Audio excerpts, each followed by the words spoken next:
Hey guys, welcome back with me again in this channel. On today's tutorial, I'm going to show you how you can change text in a video into a zombie voice narration in CapCut Mobile.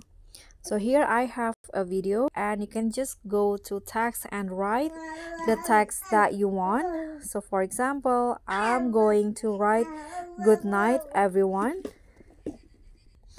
And after that, click on a check icon and just go to the text to speech. So click on the text and click on text to speech.